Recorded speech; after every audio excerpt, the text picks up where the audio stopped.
Hello everyone, welcome to अक्षांश classes. तो हम डिस्कस कर रहे थे D and F block elements की फिजिकल प्रॉपर्टीज। तो देखो हमारी जो नेक्स्ट फिजिकल प्रॉपर्टी आती है वो आती है इसके फ्लोराइड की फॉर्मेशन करते हैं। कैसे? फ्लोराइड मेनली बोल रही हूँ मैं क्योंकि इसमें फ्लोराइड स्पेशल है। अब देखो जब ये हैलाइड्स की फॉर्मेशन करते हैं तो हमें पता है हैलाइड्स में हमारे फ्लोराइड, क्लोराइड, ब्रोमाइड, आयोडाइड सब कुछ बनेगा। लेकिन हमें ध्यान का देना है कि जब ये वेरिएबल ऑक्सीडेशन स्टेट को शो करते हैं तो जब सबसे हायर ऑक्सीडेशन स्टेट होगी उसमें क्या बनाएंगे ये, तो उसमें ये मेनली बनाते हैं फ्लोराइड। क्लोराइड, ब्रोमाइड वगैरह कुछ नहीं बनाते, फ्लोराइड बनाते हैं। अब उसका रीजन क्या है? उसके दो रीजन है।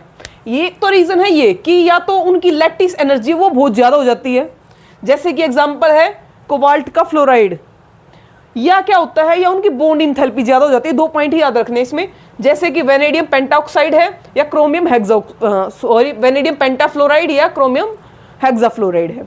अब ये देखना है कि भाई जो ये और ऑक्सीडेशन स्टेट है ये क्या ये उनमें भी हैलाइड बना रहे हैं? तो हाँ ऐसा है। देखो अगर हम इसकी टेबल को देखते हैं ना, ये जो टेबल हमें दे रखे हैं एनसीईआरटी में, तो इसमें ध्यान से देखेंगे तो जैसे टाइटेनियम के तीन हैलाइड है, वेनेडियम के 4 है, क्रोमियम के 5 हैलाइड है। इस तरह से हैलाइड तो सारे बना रहे हैं, लेकिन हाइयर ऑक्सीडेशन स्टेट में सिर्फ फ्लोराइड बनाते हैं। ठीक है, उसके बाद आता है हमारा नेक्स्ट आता है फॉर्मेशन ऑफ ऑक्साइड्स। अब जैसे हमने देखा कि अलग अलग ऑक्सीडेशन स्टेट शो करते हैं, तो उसी तरह से ये अलग अलग ऑक्सीडेशन स्टेट में ऑक्साइड भी बनाएंगे, और जो जब से ज़्यादा स्टेबल ऑक्सीडेशन स्टेट है उसी का ये ऑक्साइड बनाते हैं। जैसे अगर हम मैंगनीज की बात करें तो मैंगनीज में क्या होता है? मैंगनीज में +7 ऑक्सीडेशन स्टेट शो करते हैं, तो ये क्या बनाते हैं? MN2O7 इस तरह से बनाते हैं। या ये मीडियम के ऊपर भी डिपेंड करता है कि वो एसिडिक है तो कौन सी ऑक्सीडेशन स्टेट शो कर रहे हैं, बेसिक मीडियम में कौन सी शो कर रहे हैं, या न्यूट्रल के अंदर कौन सी शो कर रहे हैं, वो हम आगे डिटेल में पढ़ेंगे।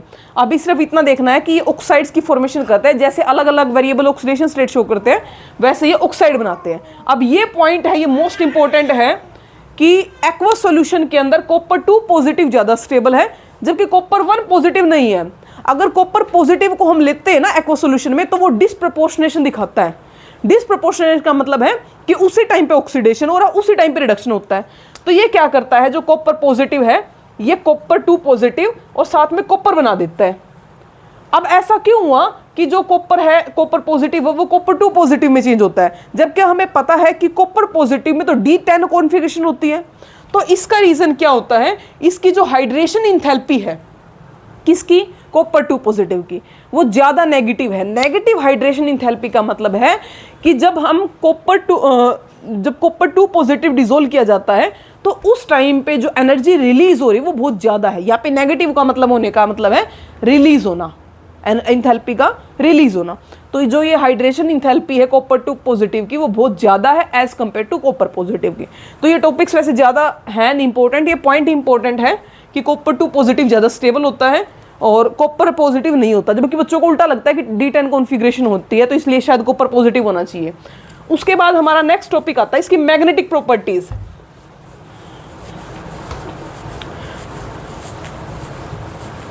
जब हम मैग्नेटिक फील्ड अप्लाई करते हैं किसी भी सब्सटेंस पे तो वो दो तरह से रिएक्ट करता है। या तो वो क्या होगा, वीकली अट्रैक्टेड होगा,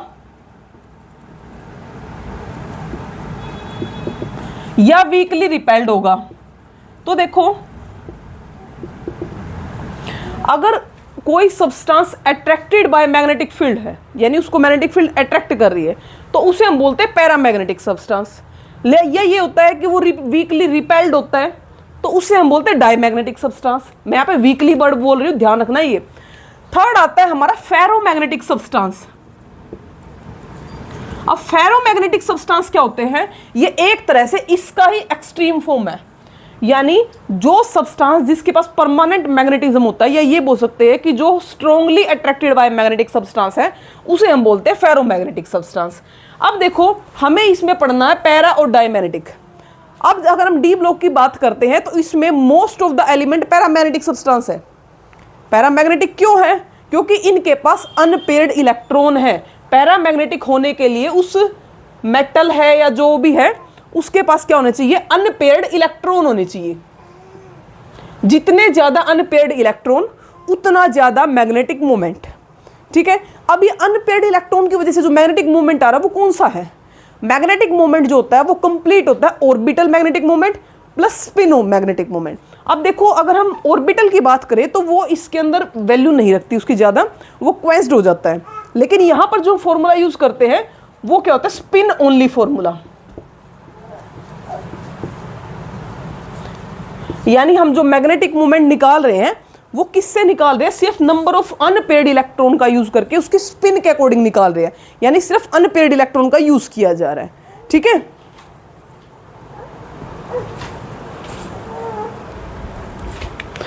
सॉरी फॉर इंटरप्शन। तो देखो भाई हम बात कर रहे थे यहाँ पे मैग्नेटिक मोमेंट की। जब हम मैग्नेटिक मोमेंट निकालते हैं तो उस टाइम पे हम यूज करते हैं स्पिन ओनली फॉर्मूला, यानी जिसमें सिर्फ अनपेयर्ड इलेक्ट्रॉन का ही यूज करके हम मैग्नेटिक मोमेंट को निकालते हैं। अब उसका फॉर्मूला होता है mu is equal to √n into n+2 Bohr magneton. जो ये बोहर मैग्नेटोन है ये है इसके यूनिट, और जो मैग्नेटिक मोमेंट है उसको हम रिप्रेजेंट करते हैं म्यू से, और n है हमारा नंबर ऑफ अनपेयर्ड इलेक्ट्रॉन्स, कि जो अनपेयर्ड इलेक्ट्रॉन्स है वो कितने हैं। अब देखो एग्जांपल लेके बताती हूं मैंने अभी बोला कि मोस्टली पैरामैग्नेटिक है, सभी नहीं है, कुछ एक्सेप्शनल केस है। लाइक अगर मैं बात करूं जैसे स्कैंडियम है, स्कैंडियम अपनी जो स्टेबल ऑक्सीडेशन स्टेट है उसकी वो +3 है। +3 आने के बाद क्या होगा, उसके अंदर 18 इलेक्ट्रॉन रह जाएंगे जो फुल्ली फिल्ड है।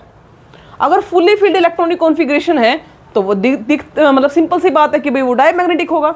अगर मैं बात करती हूँ किसी और की, मान लो मैं बात कर रही हूँ आयरन की, इसकी इलेक्ट्रॉनिक कॉन्फ़िगरेशन क्या, लास्ट की बतानी है सिर्फ, 3d6 4s2। 4s2 तो हमें पता ही है, इसको हमें कंपेयर देखना ही नहीं है क्योंकि तो पहले ही पेयर्ड है। हम बात करेंगे 3d6 की, 1 2 3 4 5 और एक 6। कितने अनपेयर्ड है, 4 अनपेयर्ड इलेक्ट्रॉन। तो यहाँ पर इसको लेंगे तो 4 × 4 + 2 बोहर मैग्नेटोन, यानी 4 × 6 √24। इसको हम सोल्व कर लेंगे, ये सोल्व करने के बाद 4 पॉइंट समथिंग ही वैल्यू आएगी। ठीक है, अब उसके बाद देखो अगर मुझे ये कह दे कि जिंक का निकालो, जिंक Zn2 पॉजिटिव जो उसकी स्टेबल ऑक्सीडेशन स्टेट है, अगर मैं इसमें भी निकाल लूंगी तो क्या होएगा, इसमें 3d10। अगर सिर्फ जिंक बोल ले तो होगा 3d10 4s2। लेकिन अगर ये बोल दे जिंक 2 पॉजिटिव तो क्या होगा, 3d10 होगा। यहाँ पर क्या 3d10 में फुल्ली फील्ड इलेक्ट्रॉनिक कॉन्फ़िगरेशन, और अगर फुल्ली फील्ड इलेक्ट्रॉनिक कॉन्फ़िगरेशन है तो उस टाइम पे जो हमारा सब्सटेंस है, मेटल है, जो भी दे रखा, आयन है, मेटल है, कुछ भी सब्सटेंस है, वो क्या होगा, डायमैग्नेटिक। ठीक है, अगर उसके पास अनपेयर्ड इलेक्ट्रॉन है तो वो होगा पैरामैग्नेटिक, और अगर अनपेयर्ड इलेक्ट्रॉन नहीं है तो वो होगा डायमैग्नेटिक। अब देखो अगर हम बात करें कि हमारे पास जितने भी अभी तक हमने पढ़े हैं 3D सीरीज में, सबसे ज्यादा अनपेयर्ड इलेक्ट्रॉन किसके पास थे, सबसे ज्यादा अनपेयर्ड इलेक्ट्रॉन जो हमने पढ़े जहां तक मुझे याद है वो क्रोमियम के पास थे। क्रोमियम की इलेक्ट्रॉनिक कॉन्फ़िगरेशन थी हमारे पास, क्रोमियम की 3d5 4s1 ये होती है, ये है 3d और ये है 4s। अब देखो इसके पास कितने अनपेयर्ड इलेक्ट्रॉन है, 6, यानी 6 × 6 + 2 बोहर मैग्नेटोन। हम ऐसे क्या कर सकते हैं, इसका स्पिन ओनली मैग्नेटिक मोमेंट निकाल सकते हैं, क्योंकि ऑर्बिटल मैग्नेटिक मोमेंट हम इसका नहीं निकालते, वो क्वेंस्ड हो जाता है। तो स्पिन ओनली मैग्नेटिक मोमेंट निकालते हैं, उसकी यूनिट होती है बोहर मैग्नेटोन। अब देखो यहां से बड़ा क्वेश्चन आ जाए, वो आएगा कंपैरिजन करने का, जो हम पढ़ेंगे अगले चैप्टर में, कोऑर्डिनेशन कंपाउंड में। वो इसमें नहीं है। इसमें से जो इस टॉपिक में से क्वेश्चन बनता है वो 100% श्योर है एग्जाम में आएगा। वो क्या आएगा कि आपको 4 ऑप्शन दे देंगे और इनमें से ये पूछेंगे कि भाई या तो इनमें से पैरामैग्नेटिक कौन सा है, डायमैग्नेटिक कौन सा है, या ये पूछ सकते हैं कि भाई इसका मैग्नेटिक मोमेंट कितना है, किसी का भी पूछ लेंगे मैग्नेटिक मोमेंट कितना है। तो उस टाइम पे हमें पूरा फॉर्मूला लगा के करने की जरूरत नहीं है, उसका सिंपल सी ट्रिक है। वो क्या है, अगर हमें ये पता चल जाए कि मैं उसके अंदर नंबर ऑफ अनपेयर्ड इलेक्ट्रॉन कितने हैं तो मैग्नेटिक मोमेंट हम इजीली बता सकते हैं। मान लो नंबर ऑफ अनपेयर्ड इलेक्ट्रॉन है 3, तो उसका मैग्नेटिक मोमेंट जो आएगा वो 3 पॉइंट समथिंग आएगा। अगर हमें ऑप्शन में 4 ऑप्शन दे रखे, एक 1 पॉइंट समथिंग है, 2 पॉइंट, 3 पॉइंट या 4 पॉइंट ऐसे दे रखे हैं, तो हम इजीली बता देंगे अगर 3 नंबर ऑफ अनपेयर्ड इलेक्ट्रॉन है तो उसका जो मैग्नेटिक मोमेंट आएगा वो भी 3 पॉइंट समथिंग ही आएगा। तो हमें सोल्व करने की नीड नहीं है। लेकिन अगर ऐसा हो जाए कि हमें पता नहीं है तो हमें उस टाइम पे मान लो 2 ऑप्शन ऐसे दे दिए जिसमें 3 पॉइंट समथिंग है, तो हमें उस टाइम पे सोल्व करके देखना पड़ेगा। अगर एक ही ऑप्शन है तो हम इजीली कर देंगे। मान लो मेरे पास 2 अनपेयर्ड इलेक्ट्रॉन है तो जो आंसर आएगा ना मैग्नेटिक मोमेंट वो 2 पॉइंट समथिंग ही बोहर मैग्नेटोन आएगा।